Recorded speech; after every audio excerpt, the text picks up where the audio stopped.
Hey Ryan, thanks for doing this today. Um, what did you think when you saw that the new realigned divisions would have the Sharks and the Wild in the same division, playing 8 times this year? What did you think when you saw that? I mean, it's exciting, obviously. I have a lot of old teammates and friends on that team. Obviously, we won't be doing much socializing at this point, but it will be nice to kind of play against those guys. And uh, I wouldn't call it a revenge by any means, but it's nice to have the chance to play those guys and hopefully get a lot of opportunity playing against those guys. Just a couple of days into camp here, what's your comfort level been like? Just getting used to your new teammates into Bob's system. Yeah, no, it's definitely coming along. These guys did a great job of making me feel comfortable right away. Getting to know the guys. Obviously, it's a learning curve with quarantine and trying not to socialize as much. But saying that, it's definitely been good. For the most part, it's been really comfortable, and the guys have done a great job at welcoming me. Can you say who your line mates have been early on in camp, and how's the chemistry starting to go? Yeah, as of now, I've been playing with Hurdle and Kane, and I mean, those guys are great line mates. Hurdle's great. He's obviously we've only had a couple skates together, but both those guys, you could see the talent, and it's very exciting. And I think that if we got the chance to play together and build a lot of chemistry, we could be very, very successful. Thanks, Ryan. Yep. Shang. Hey Ryan, how's it going? Good to see you again. Good to see you too. Ryan, I was wondering, now you've had a little more time to digest the trade. What didn't go well in Minnesota? What are you hoping that you can turn around from there that will go better here in San Jose? Yeah, that's a good question.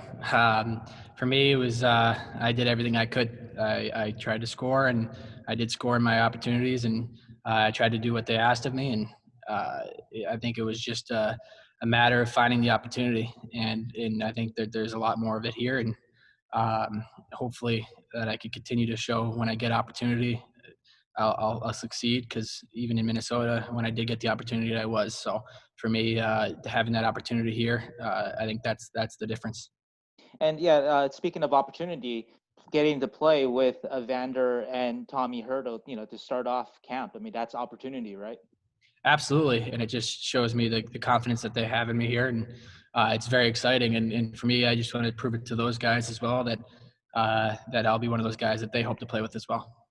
And when we talked a couple months ago, you talked about wanting to expand your game, maybe killing penalties and that sort of thing. Do you know what your role on special teams might be? It's safe to, I would assume that you would play some power play. I don't know if you know that yet. Maybe kill penalties. Do you know anything about that yet? No, we've practiced some power play stuff, but uh, minimally and at the end of practice just to kind of get a feel. But yeah, no, I hope I can do both. To be honest, I think I can kill and be on the power play, and I think it's just a matter of getting the opportunity and gaining the trust of my teammates and the coaches, and I think that takes some time.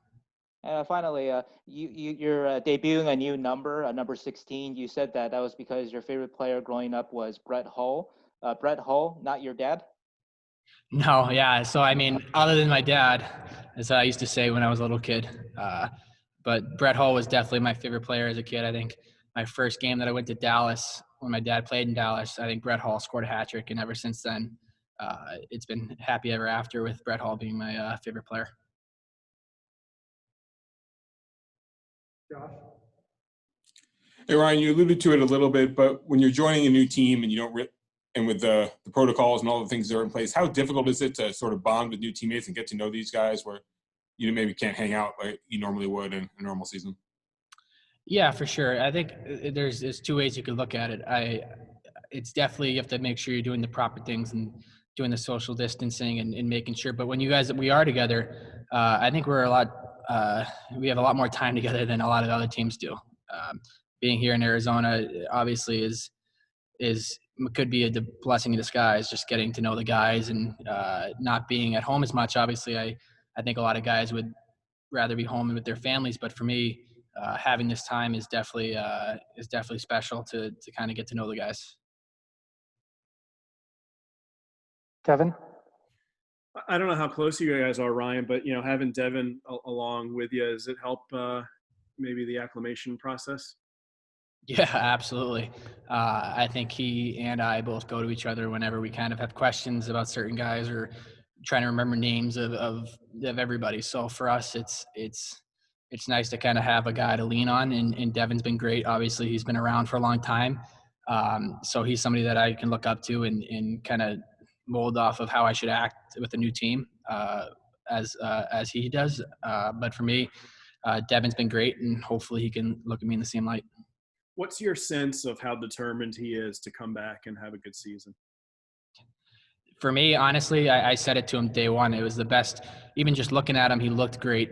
I've never seen him compete as hard in practice as I have until that first skate. So for me, I told him straight to his face that was the best practice I've ever seen him have. It was the first skate that we had. So for me, seeing him come back and being competitive in that sense is definitely really exciting, and I'm hoping that can continue.